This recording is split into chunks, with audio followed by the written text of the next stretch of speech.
We're live in 3, 2, 1. Welcome back to the Zodcast. The Zodcast. That is so lame, Mike. But you know what? Way to promote your own show there, bud. Yeah, you know, it is the Zodcast. We're just a couple of dudes. We're just talking about stuff. So, Yeah. Mike, what are we talking about today? We're going to talk about this crazy Baby Yoda trend, this freak out that's happening. Baby Yoda stole my heart. And let's preface this with it's not Baby Yoda. It's the child. We all know it's whatever Yoda's species is, but it's unknown to us, even us deep geeks. You know, if I had a choice of calling him the child or Baby Yoda, I'm sticking with Baby Yoda. No, Baby Yoda is it. Totally. It just became a life of its own. I was debating about the whole, do I want to subscribe to Disney Plus and all that stuff? And The Mandalorian was the reason why I subscribed to Disney Plus. Now, granted, there's other benefits besides Mandalorian for Disney. I just watched Frozen for the first time a few days ago. That's because you don't have small children. It was mediocre, but hey, you know what? I digress. Yeah, please. That's another episode. That is another episode. Let it go, Paul. Let it go. I almost heard singing, and that would have been bad. See? So Baby... he can't figure out why it caught on so hard. I was singing Let It Go before I even saw the movie, just because everyone else was singing it. But Baby Yoda, what is it about Baby Yoda that everyone has fallen in love with? It's the cuteness factor. I mean, come on, you have one of my favorite, aside from Han Solo, one of my favorite characters is Boba Fett. So we just changed the name, and then you throw in the youngster, and they're like the dynamic duo. The thing with me is all the memes. There are, I have posted easily a half a dozen Baby Yoda memes on our Pop Culture Explosion Facebook page. And it never gets... Matter of fact, the best one was when Baby Yoda was playing with the radio. And we had Ricky, what's his name? Never Gonna Let You Down, the performer for Rick Astley. Rick Astley. Never gonna give you up. It was so amazing. And it just filled my heart with joy. That scene was funny on its own. Oh, it was. Especially you add that 80s tune in there. Well, especially on the third time, where he's reaching for the button and he's looking at Mando, like, is he going to stop me? That was just amazing. Yeah, well, if you don't know what we're talking about, we'll post a link below on that one. It's a video. The video of with Rick Astley and Never Gonna Let You Down. So in all seriousness, though, how this character was introduced was Mando was paid a bounty to get this thing. Spoiler alert. Yes. If you haven't seen The Mandalorian, there's gonna be a little bit of a spoiler there. Huge spoiler. But so he was paid a bounty, and he with I-88, that was the robot. IG-11. IG-11. They plowed down probably 30 or 40 mercenaries. They fought their way in. He found his prize, and it was this little Baby Yoda. And IG said, you know what, he's just good dead. Right before he shoots him, Boba Fett destroys the robotic... Boba Fett. Sorry, Mando. Boba Fett, or Mando, wink, wink. Boba Fett. Actually, this is the Diet Coke Boba Fett. So, and that's how we're introduced to this character. You know what? I'm going to have to reverse that, because we got 30 seconds of Boba Fett in the original trilogy. Yeah, and you know what? The only cool thing he did was fall in the Sarlacc pit. Well, no. Before that, he lassoed Luke Skywalker with a rope and he flew. That was kind of cool. And then he died like a bitch. So, no, I'm thinking Boba Fett is the Diet Coke of Mando. Whatever. Okay. Wait a second. You went there before I did. So, okay. So what happens next, Mike? After he gets Baby Yoda. After he gets him? I mean, I don't know. What do you mean? What happens? He brings them to the Empire. Oh yeah. That's the whole thing. You know. And when he was bringing Baby Yoda to the Empire, during when they land on the desert planet, while they're going, you can just see the concern on Baby Yoda's face. You know, he keeps looking at Mando like, "Are you going to protect me?" Because he was scared. And when they walked into that room, when he got his money, and they see Baby Yoda being taken away, and he's looking at Mando, and you hear a small cry, did your heart not break? No, not really. Oh my God, you're so cold. I know. I knew. Dude, it was completely obvious to me that there's no way that he was gonna. You knew he was gonna change his mind or come back. Which but the thing is, though, Baby Yoda didn't know that, and Baby Yoda. How do you not have a heart? I mean, my heart literally just cracked when I saw that scene because Baby Yoda's like, "You're leaving me! Oh my God!" And he's sorry. I never thought he was in danger for a minute.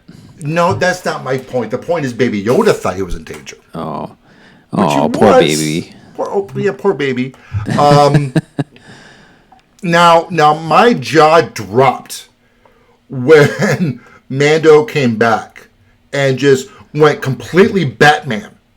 And just kick the crap out of all those. Well, and that's the whole thing too, is about the whole Mando thing. Like going into this show, you know, I had no idea what to expect or any of this, and you don't know what kind of character he's going to be, but you're going to assume that he's kind of nefarious. He's a bounty hunter. He's, you know, all you kind of know is the bounty hunters and Boba Fett. And here we got this character that has a heart and cares. Oh, he broke the rules of the Mandalorian for this. For the baby, and the child, and the Mandalorians had his back at the end, and was that not friggin' amazing? It was quite the ending to episode 3. I was blown away. Yeah, no, I mean, and it's funny because the show is supposed to be about the Mandalorian and all this, and I just feel like the whole sidekick Baby Yoda thing, like, completely stole the show. You know, there's not all these memes and T-shirts about Mando. It's all about Baby Yoda. Oh, it's completely about. And that's the hit. You know, that's what makes to me the show the hit is even though the baby doesn't do much, aside from whatever episode where he fights the Mudhorn. Episode 2. Yeah, where he uses the Force on it to kind of save him. But like, it's just any shot he's in, it's like, oh, there he is again. Yeah. Episode 4. It's probably the softest episode so far of the series. But still, every time Baby Yoda's in the scene, he steals everything. He steals the whole everything. And there was that moment where Mando's like, you know what? You have to stay here. I cannot. You can't be with me. I'm a bounty hunter. It won't work. And that one scene at the end of the episode where the bounty hunter has Baby Yoda in his crosshairs, and then it pans away to Mando, and you hear the gunshot. My heart skipped a beat. Like, oh my God, they just... Yeah, that I jumped a little with that one, because I'm like, could they? Did they? What? They wouldn't do that. No, they wouldn't do that. No. Would they? But again, though, that's our emotional attachment. You know, you see the crosshairs on Baby Yoda, and you're like, oh my God. Because at first I thought he was going to go after Mando. And then it's like, no, he's going after Baby Yoda. And that gunshot just like, oh my God. Yeah, it was rather brilliant. And how they set that up. I was really relieved that Baby Yoda was not left behind, and that Mando's like, you know what, we got to go. Well, I'm kind of surprised that that Mando didn't realize that he would still be tracked, or or the fob thing. Like, I'm a little confused with that. Like, it's like, duh, or check his body for, Actually, I think it's the midichlorians that they're tracking. I don't think there's a tracer. You said midichlorians. I did. This episode's over. It's canon, dude. What can I say? I think they're tracking his midichlorians. Well, you could buy that, because otherwise, maybe he would have some tracker to find out where the tracker is on the body and be able to get it out of him, That's just it. Yeah. Well, the thing is, though, they've never explained what they're tracking. Or how they're doing it, yeah. Right. They never explained that. So I guess we're gonna let's go into some theory talk for a second. It's obvious that the Empire still exists at this moment. At some level. Yeah, not near. I mean, we're talking pre-destruction of the Death Star, pre-death of Palpatine and Darth Vader, but they're still there. They're still governors. They're still Star Destroyers. Why do you think the Empire is pursuing Baby Yoda? And do you think that there is a connection with Palpatine, who's apparently still alive? Like it or not, we have to accept it. This show takes place after Return of the Jedi, 5 years after Return of the Jedi. So there's no... Correct. Well, no. So what are you talking about, pre? No, post. I apologize, post. Since Palpatine is alive in Rise of Skywalker, we can assume that he's alive. Well, but that's not confirmed. We don't know what capacity. I'm totally going with theory, man. Okay. Strictly theory. This is just me thinking. Do you think, okay, so if the Emperor is alive in Rise of Skywalker, that he was alive when Baby Yoda was existing 5 years after the destruction of the Death Star? Is it possible? Oh, okay, sure. Do you think the Emperor was the one pursuing Baby Yoda? It's quite possible. I have no idea where I'm going with this string, Mike. I apologize. But I'm trying to figure out why would the Empire be so invested in getting Baby Yoda dead. Well, you figure, look at Yoda, how powerful he was. Yes. Another one of his type would make sense that race, whatever it is equally powerful. And someone discovered that this thing came into existence and either wanted to use it scientifically to, gain whatever, or snuff it out so that it didn't become a threat. It's either one of those. Mike, do you remember the name of the race that created the clones?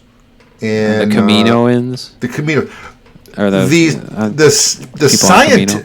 the scientist who said he was protecting Baby Yoda had the exact same emblem as the Caminos did. So maybe they cloned Yoda. Possibly. That's almost obvious. Yeah, or because I know Yoda wasn't banging some other Yoda chick before he died. Oh, I don't know. Check those memes. We can check those memes. Or check our Facebook page, Pop Culture Explosion, for that one. Wow, that's the most shameless plug ever. My plug was so much more savvy. See, we don't have time for the subtleties. No, we don't. You got to get on there. I'm a fan. I love Baby Yoda. I think he's the cutest thing since Gremlins. I did post a meme about Groot not being happy being displaced as one of the cutest characters. Groot was never even a contender. Come on. Now, he was adorable. The dance scene at the beginning of Guardians of the Galaxy 2. That's true. But adorable. his cuteness level is like in a 1 to 10 zone. Baby Yoda's like a 1 to 50 zone. And remember, these are the 3 rules with Baby Yoda. Avoid sunlight, don't get wet, and do not eat after midnight. Mm-hmm. Okay, well, I have to say The Mandalorian is the best thing to happen to Star Wars since Empire Strikes Back. This guy's got to think about it. No, I was actually... The one Sorry, thing Rogue One. No, Rogue One was good. Sorry, Solo. Okay, yes, sorry, Solo. No, I liked Solo. And that's fine. That's okay. The one thing I noticed, and actually other people are noticing this too, is the lack of hatred towards the Mandalorian. No, nobody's saying anything. The only thing anybody's saying is posting Baby Yoda memes. That's it. That's all I know. Right.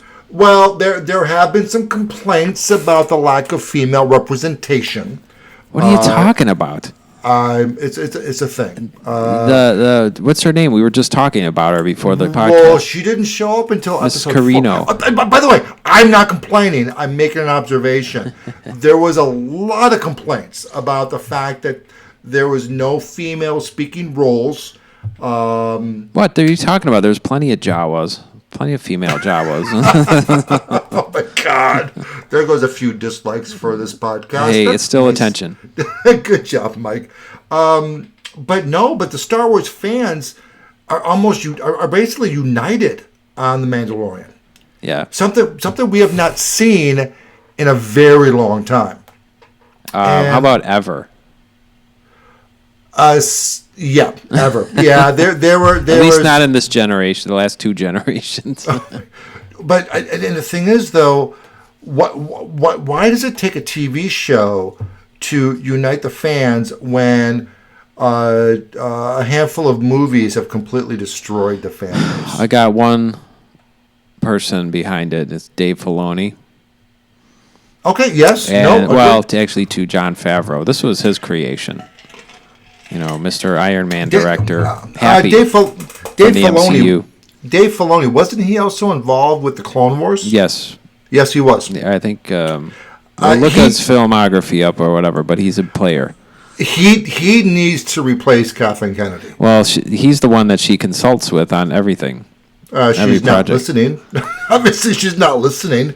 Well, I would love to hear what Filoni has to say about The Last Jedi. He's probably under contract not to give his points of view on the Last Shut Jedi. up, we didn't ask you. Nothing to see here. It's just This a train. is Rianne's movie. Just a train wreck, and Jar Jar Abrams is coming to save the day, which he's going to fail miserably. We could go on a Star Wars rant. I'd rather not. I'd rather leave on a high note. Oh, I know. I was going to just start tearing apart Rise of Skywalker. Right Oh my God, that was so close. Hey, you know what? That movie has no chance. All right, There's nothing you can do about that movie. Here's my prediction for Star Wars Episode 9, The Rise of Skywalker. Box office, 800 million. It will. I'm going to go with 1.2. It's not going to crack $1 billion. It's the last of the Skywalker trilogies. Keep in mind, Mike. When you look at Star Wars, The Empire Strikes Back, and Return of the Jedi, The Empire Strikes Back was the highest grossing film of those three movies. There was a dip in ticket sales for Return of the Jedi. Well, that's because of the Ewoks, though. Okay, whatever. When you look at the prequels, again, same thing happened. The second movie peaked. The third movie had a dip. What we're having with the prequel, the sequels is we had the massive peak in Episode 1, and that was just because everyone was so crazy about Star Wars. We saw almost a 50% decrease in sales with The Last Jedi. We're talking 2.2 or 2.3 down to 1.3. Almost a 50% decrease in sales. Then we saw the tanking of Solo, the division of the fan base. This movie will not crack $1 billion. And that's going to be a huge, monumental failure for Disney, for Lucasfilms. Well, I'm going to go with 1.2 billion. Okay, I'm going to go with reasons previously stated. Okay, fine. I'm going to go with 800 million. Are we betting? Oh no, we are going to. We're not betting because you'd never follow through when you lose. Teenage Mutant Ninja Turtles. Okay, once. Whatever. No, you're going to lose this one. Which was awesome, by the way. Oh my God, that was so Yes, go bad. back and look at our Pop Culture Explosion channel on YouTube for Paul reviewing Teenage Mutant Ninja Turtles. Okay, Mike, we'll have to put that in the description as well. Okay. So, I have nothing else to add. We're just babbling like idiots. So Hey, that's what you do on a podcast. That's what you do. Baby Yoda is amazing. Thumbs up. They should just call the show the Baby Yoda. Actually, if they did a Christmas special with Baby Yoda, I'd watch it multiple times. I'm waiting for him to start talking. That will double the popularity. You know what? I don't want him talking. He's talking, like bringing Howie Mandel or something. Oh! Here's another theory, by the way. So, did you know that there was a Mandalorian that was a Jedi? No. This is non-canon. Tara Vislo, and he was the one that had the black saber. Ooh. My theory is Baby Yoda will possibly help Mando become a Jedi. Hilarious. Well, I don't know. We're halfway done. I think, what is it, 8 episodes? And they're already shooting I'm going to be season devastated. 2. I was going to be devastated when it's over. The good news is they're currently shooting season 2 as Awesome. we speak. Yes, we are. Yes, they are. And we are really happy with that. So, hey, what are your guys' thoughts on Baby Yoda? Do you love him? Do you not? If you don't love Yoda, I expect a dislike press on our on this video. If you enjoy this video, hit that like button. And hey, please subscribe. Hit that share. It really helps the channel. And you know what? Let's continue the conversation down below. What is your favorite scene when it comes to Baby Yoda? So, Mike? Peace out. Peace out. Oh, my God, you suck so bad. Peace out, guys.